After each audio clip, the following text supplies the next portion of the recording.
Šajā īsfilmiņā es parādīšu un pastāstīšu par Portugāles otro lielāko pilsētu Porto.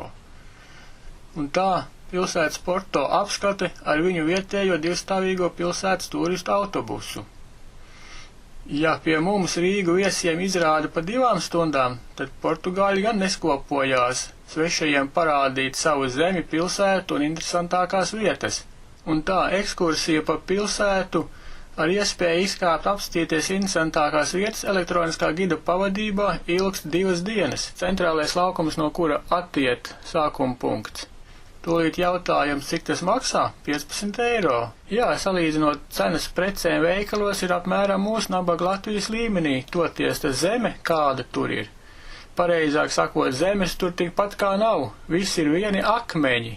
Pilsētas apskate. Vecpilsētu un centru var izstaigāt ar kājām, kurš arī nav mazs, senās ieliņas un vecās mājas ir varen plaši. Toties autobus izvedīs pa pilsētas nomalēm, jauniem rajoniem un arī sānielās iebrauc. Skats no autobusa. Jaunais rajons. Cik brīnišķīga kompozīcija. Parku pie viņiem ir diezgan. Liela viņi nav, toties pietiekoši, lai pilsēta izskatītos zaļa. Košuma krūmi gan pārsvarā nezied vairs, jo ir augusta vidus, pilsētas Porto. Skati. Te dominē gaišās krāsas, lai saule neiekarsē, lai gan karstums patreiz ir atkāpies, ārā +25. Sānieliņas. Priekšā redzams nobrauktuve uz pazemes stāvvietu. Tevi izvadā pastāsta, cik brīnišķīgi kontrastaini skati un vēl palmas apstādījumos grielas malu. Pie viņiem viesstrādnieku iebraucēji tikpat kā nav. Vietējie cilvēki ir gaiši kā mēs un otra grupa nedaudz tumšāki. Oti jaunais iepirkšanās centrs elegants, uz sānielu skats. Parki ar daudzajiem dažādajiem košumu kokiem, uz otru pusi skats, kāds jaunais rajons, pārsvarā balkoniem pat žalūzijas ir priekšā, lai saule neieskarsē telpas. Nākamais pilsētas parks. Saulaina diena, un saule ir dienvidos ļoti spoža, tāpēc arī bildes iznāk spilgtas un efektīgas. Tur jaunā stila muzikālā koncertzāle. Salīdzinājām ar cilvēkiem, cik augsta. Apmetam loku ap viņu un brauc tālāk.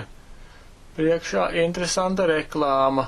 To daudzi pamanījuši, jānofotografē, lai gan katrs, kam ir fotoaparāts, iemūžina kadrus uz visām pusēm. Interesanta piebūve agrākai mājai, te vēl kāda cita ievērojama celtne un šī kompozīcija. Augstā māja ar garu palmu, lai gan palmas ir pie viņiem dažādas. Ielas mašīnu ir diezgan, bet toties nepārāk sastrēgumi neveidojās. Un tāda tipa palmas ir arī īsākas, cik viss pilsētā ir glīce un sakārtots. Pie mums šādu skatu zīmē projektos, tur jau gadus desmitus kā tādus piekopi, un cilvēki iejutušies. Šeit plakāts, ko viņu bērni iztēlojās, uzpūš, ka grib karuseļus, neizpūš arī lielas mājas. Uzpūstajā burbulī saskata nākotni, tātad sapņo ne tikai mūsu bērni, bet arī viņi iztēlojas attīstības līmeni, kā piemēram šis skats piesaista mūsu uzmanību.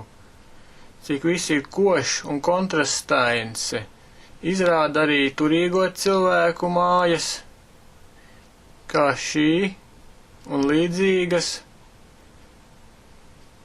interesantas formas piemineklis. Te paveras skats uz interesantu pieminekli, iegriežamies arī sānieliņās. Patreiz ekskursija notiek bez pārtraukuma. Skats uz sāniem, par šo parku stāsta, ka ir liels un daudz puķu dobes ar figūrām.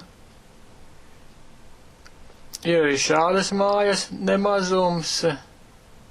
Jaunais rajons mazliet šķirās no mūsu stila. Arī nomalis ir sakoptas un koši krāsainas, lai vairs jau ret kurš koks zied. Jāpiebilst, kad šī ir tālākā valsts uz rietumiem Eiropā, un attālums līdz Rīgai ir vairāk par 4000 kilometriem.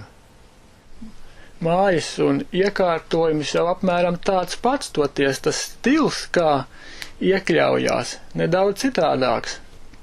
Un tad jau tojamies jūras krastām. Bet bērniem paskat garlaicīgi palika, brauc, stāsta, pa ko tas samaksāja, ja neklausās un neskatās. Tā šī ir garākā pilsētas iela, kura ved uz pludmali. Tā, aizmirst, kas par rezidenci tur bija. Ja šeit tumšādainākus redz, tad tie ir tikai kā turisti. Stāsta, ka šis ir viņu tuvākais piejūras parks ap 60 hektāriem, un nu jau arī tojās pludmale.